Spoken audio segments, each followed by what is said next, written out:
We make things.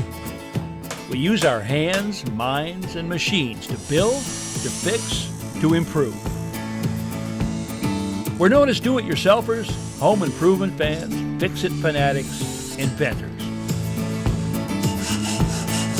At our core, though, we're all makers.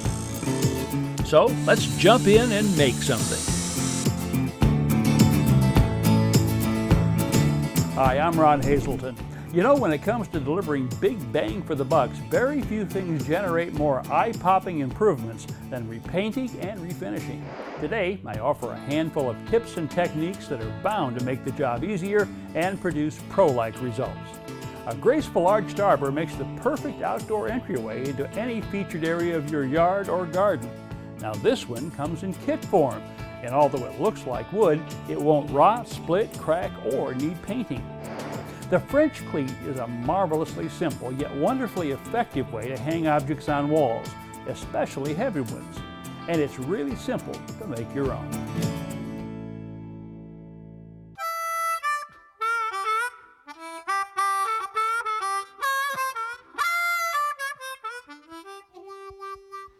When stripping wooden furniture, use a disposable brush and apply the stripper liberally with long, even strokes. Wait 3 or 4 minutes, but not long enough for the stripper to dry. The surface will begin to take on a blistery appearance. Using a wide putty knife, make long passes moving in the direction of the grain. The old finish should lift off easily without any scraping. Wipe the putty knife on a sheet of newspaper and continue taking off the finish a strip at a time. To get a fresh cleaning surface, just turn over a new leaf of paper. When nearly all of the old finish is gone, pour a bit of lacquer thinner into a pad of steel wool and rub it on the surface. This will remove any residual material or wax left behind by the stripper. To remove dark stains like those left by houseplants, dissolve 3 tablespoons of oxalic acid wood bleach, available at paint stores, into a quart of hot water. Brush the bleach solution onto the surface and use a stiff bristle brush to work it well into the wood grain. For more stubborn stains, place a cotton cloth over the discolored area and apply bleaching solution every few minutes to keep the area wet. Allow the surface to dry, then sand smooth. Keep in mind that this process will work only on bare wood from which the finish has been removed.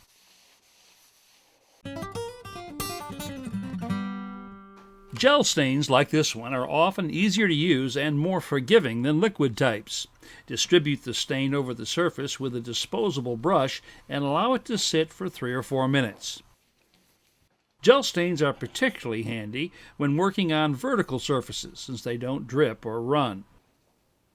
Using a soft, dry cloth, wipe away excess stain with long, even strokes, moving in the direction of the grain.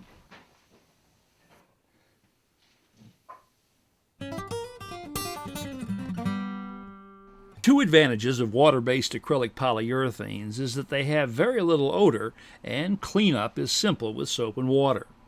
Because these finishes tend to dry fairly quickly, however, they should not be overbrushed. A painting pad is a good way to apply them to larger flat surfaces.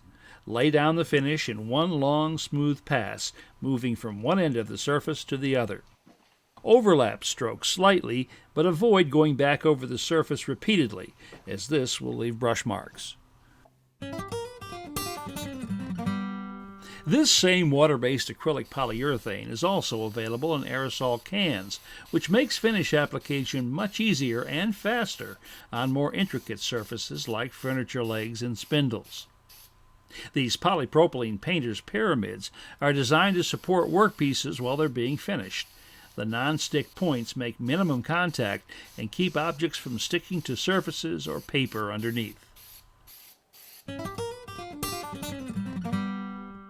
Proper sanding of drywall joint compound is crucial when it comes to having flat, smooth, painted walls.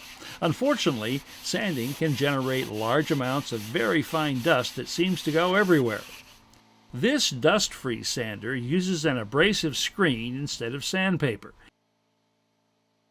and attaches to just about any shop vacuum, capturing the dust before it can become airborne.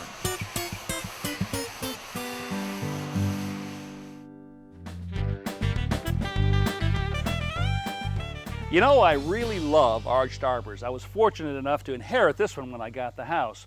As a matter of fact, I like them so much that I'm going to put up another one. Now, there's really nothing wrong with this gate. It certainly works fine. But couldn't you just imagine this with an arch over the top, lattice panels on the side, and maybe someday some roses vining up the sides and over the top? Well, that's what I have in mind.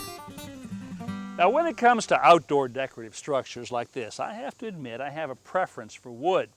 But this wooden piece right here has given me some problems. I've got some dry rot here and down here. So, for this project, I've chosen a material that has the beauty of wood, but none of the disadvantages.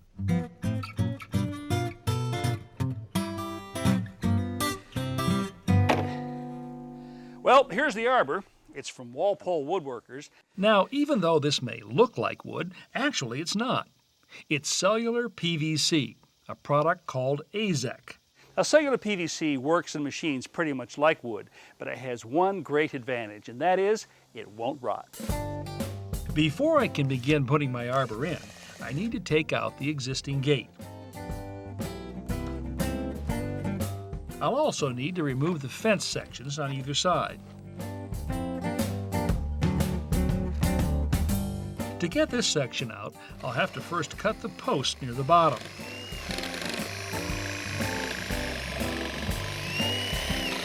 Then I can pull the fence rails out of the opposite side.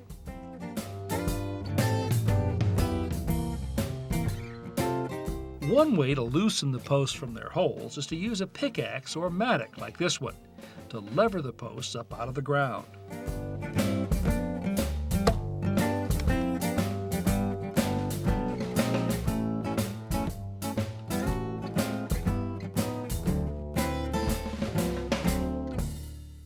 If ever there was a project where layout is important, well, this is it. The arbor is a four-sided structure, and each corner post has to be in just the right spot. I'm using this large square to make certain the sides are perpendicular to each other. The crossed strings indicate the exact center of each hole.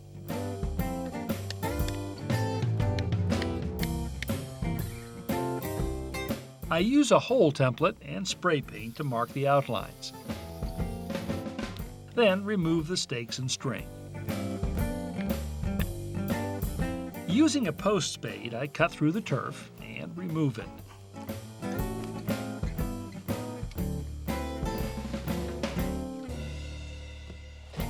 Then I switch to a post hole digger.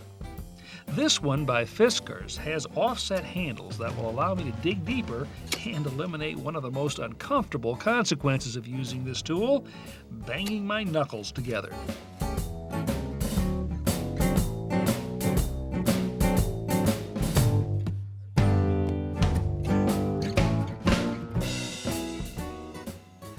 Well, I've got the post holes dug. Now, this job's probably going to take me 2 or 3 days, so as you can see, I've had to take down the fence and the gate. So to make the pool child safe, I put up my mesh fence back here. Now, these things are really great. They're portable. They go up in about 10 or 15 minutes, and it'll keep the pool safe for the kids while I'm doing my work out here. Now, these are all the components for the arbor. I'm going to be starting with the posts. These are very interesting. They actually have an extruded aluminum core right here. And then the cellular PVC, or the AZEK, is actually wrapped around them. These are 4 separate boards with interlocking miters here. So I'm going to begin by setting these. I like to put a couple of inches of rock in the bottom of the hole for drainage. But more importantly today, to give me a movable base that will allow the post to be readjusted downward with a simple twisting action. Once I have the post at roughly the correct height, I fill the hole about 1/3 full with more rock. At this point, the post will support itself, so I remove the protective plastic wrap and reach for a post level. Now, I love this tool because it's held in place with an elastic band, leaving both my hands free. Even better, it shows plumb, or vertical, in both directions at the same time. Next, I set the other front post the same way.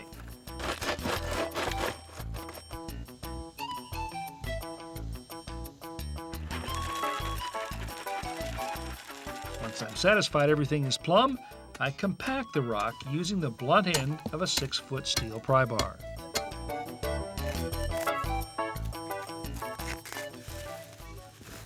My front two posts are in and they're partially set. Most importantly, they're plumb, perfectly vertical. Now I'm going to start installing these lattice panels.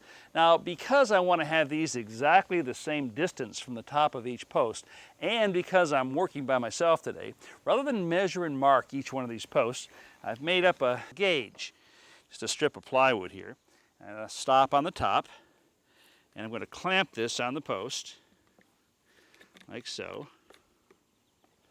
And then, down here at the bottom, I'm going to clamp on this block of wood. Now I just set the bottom of the panel on the top of the block. That will carry the weight, leaving my hands pretty much free to clamp the panel to the post. Now because these posts have this extruded aluminum core, I'm going to have to use a special fastener. And here it is right here. If you look at the tip, you'll see that there's actually like a drill bit machined into the end. This is a self-tapping fastener. It'll actually bore and tap itself right into the aluminum, and it has a very small head called a finish head. First, I drill a clearance hole large enough to accommodate the screw shaft. Then insert the self-tapping screw and drive the drill point through the aluminum core, countersinking the head. In addition to being self-tapping, these screws also have a rust-resistant finish. Eventually, I'll cover the recessed heads with spackle.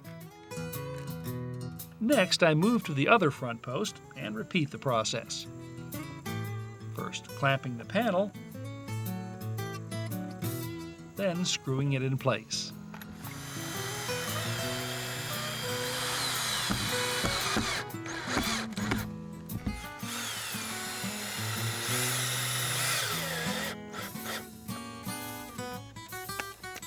With the lattice panels secured to the front posts, I get ready to install the rear ones. This spacer will ensure that the width between the panels is exactly the same, front and rear.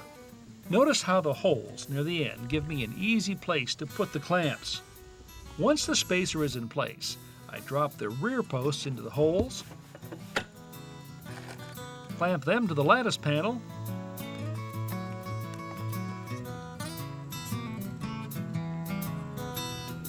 and attach them with the same rust-resistant self-tapping screws.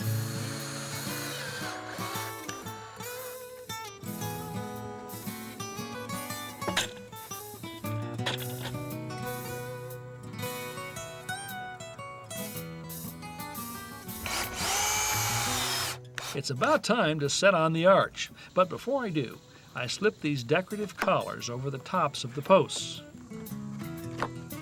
Because this top is fully assembled, it's pretty heavy. Too heavy for me to handle alone, so I've asked my younger and stronger friend Kevin to give me a hand. The arch has an extension that fits snugly into a recess on the top of the posts. I cut a spacer block that will center the collar over the joint between the bottom and the arch. Then screw the collars in place.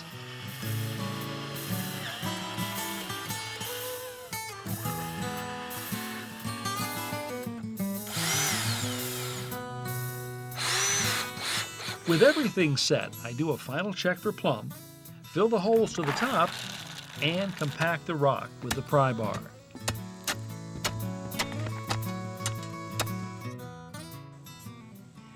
Well, the canopy's in, and I gotta say, it looks pretty good. Now it's time to put up the gate. Down here, I've installed sort of a temporary base and leveled it up. Good. So that I can have a stable support on which I set the gate while I install it. I also insert a couple of spacers on the hinge side, then clamp the gate in place. Now everything will stay positioned where I want it, and I'll have both hands free to install the hinges. These are sturdy reproduction strap hinges that will go with the traditional look of the gate. Once again, I let my clamps do the holding work. First, I drill screw shaft clearance holes, followed by pilot holes into the aluminum channel. Then, drive in the screws.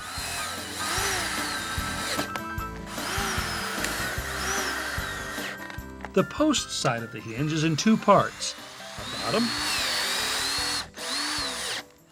and a top. All I have left to do is install the gate latch and replace the fence sections.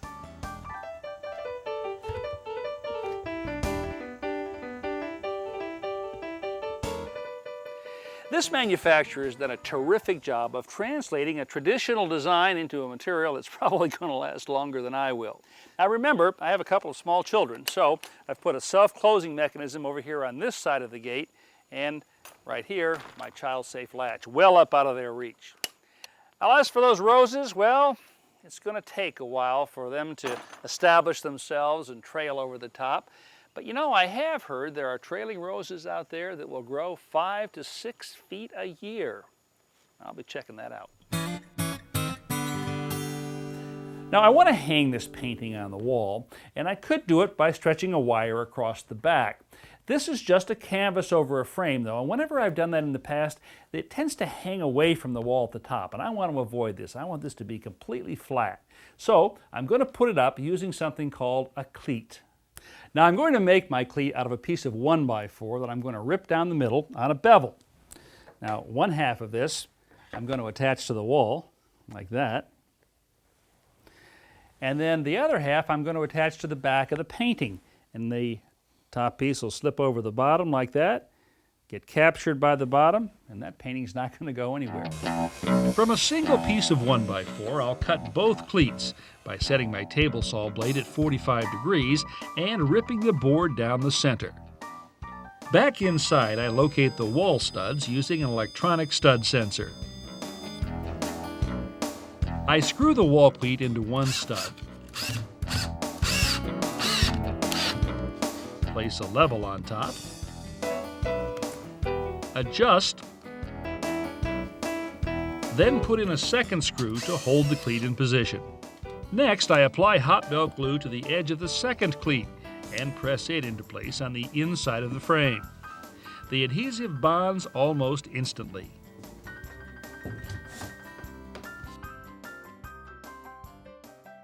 Now, because the wall cleat is level, the picture will always be level, and I can move it left to right to center it over a piece of furniture or a section of wall. To view today's projects again and countless more, go to HouseCallsDIY.com.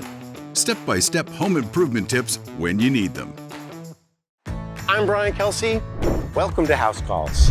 Join us as we tackle some great home projects, as well as look back at favorites from Ron Hazelton on House Calls.